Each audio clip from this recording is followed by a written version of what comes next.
Hey guys, so in today's video, we're going to talk about minor chords and how to play them. But I'm going to talk to you specifically about how you could turn your major chords into minor chords with just a little adjustment. So we're going to have to go through just a little bit of theory of how chords are built.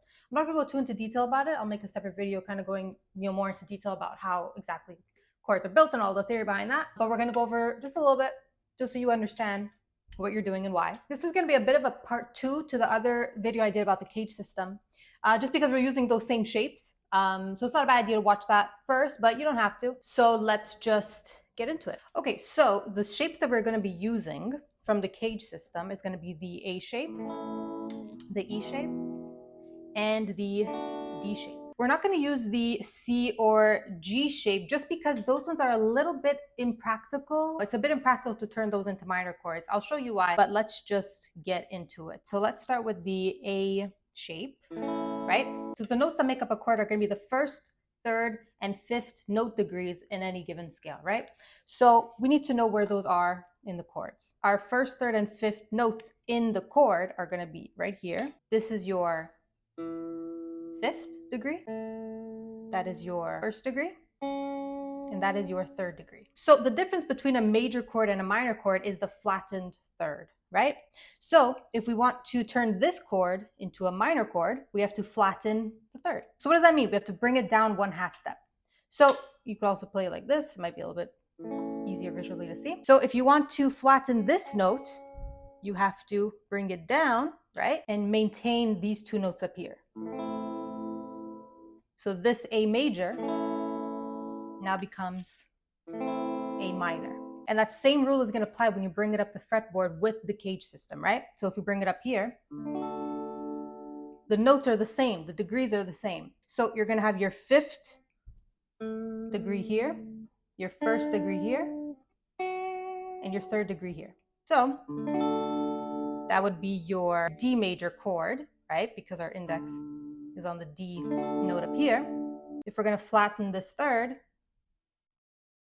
put our finger here, maintain these two notes up here. That is your D minor chord. Now let's look at the E shape. So where are our notes in the E shape?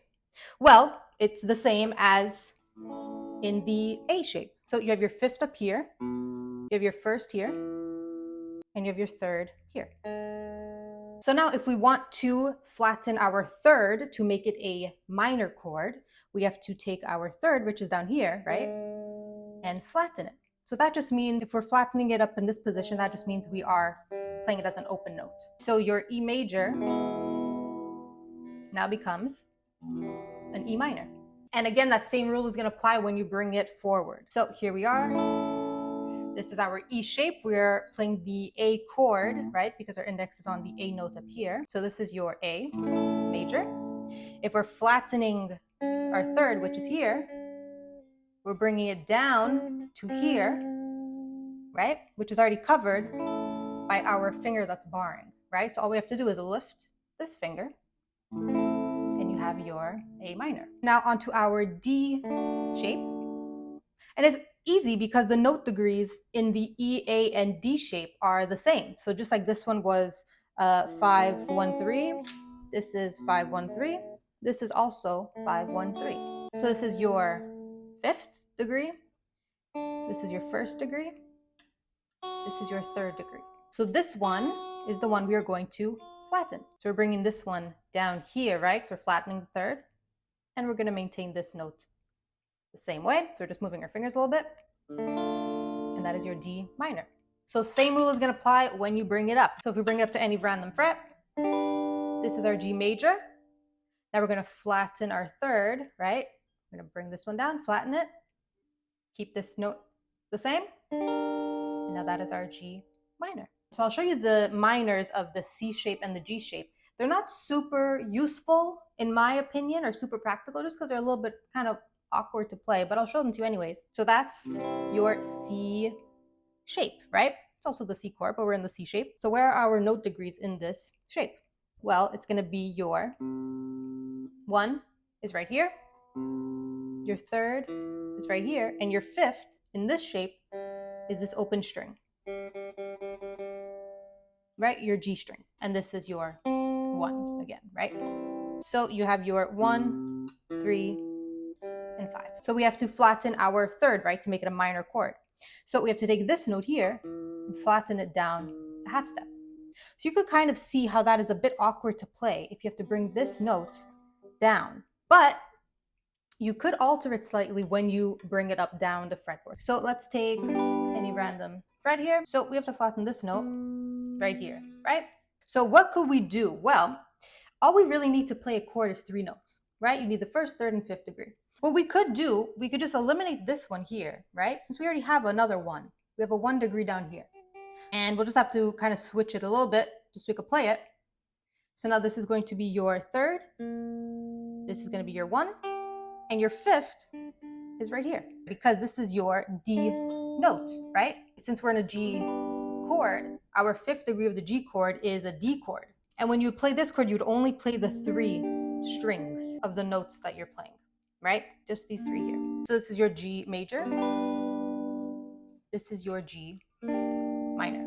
Now for the G shape, the note degrees in this shape are your first degrees here, your third degrees here, your fifth degrees here, and you have another 1 down here. So that's easy too because it's the same order as the C shape, right? Just 1, 3, 5. To turn this into a minor chord, we have to flatten our third, which is right here, right? So again, moving this one down, that's a chord and it works, but it's very, very awkward and weird to play this chord. So again, when you bring it up, you could kind of modify it a little bit. So if we bring it up to any random fret here, this is our G shaped chord. We have to flatten this note, right? Bring it down a half step. So we'll just switch fingers. So this is your C major, and this is your C minor.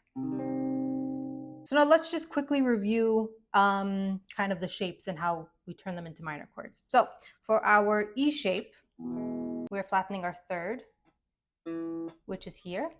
So now our E major becomes E minor. Again, if we're going to do it down here in a different chord, our E major, flattening the third, becomes E minor. And when our A shape, our third is down here. So now our major becomes a minor. Same thing here if we bring it up. Our major becomes a minor. And now for the D shape, our third is down here. That's our major. That becomes our minor. All right, so that is how you turn your major chords into minor chords. I hope that helped to kind of clarify exactly what you're doing when you're playing a major chord or a minor chord and what the differences are. So let me know what you think and I will see you soon.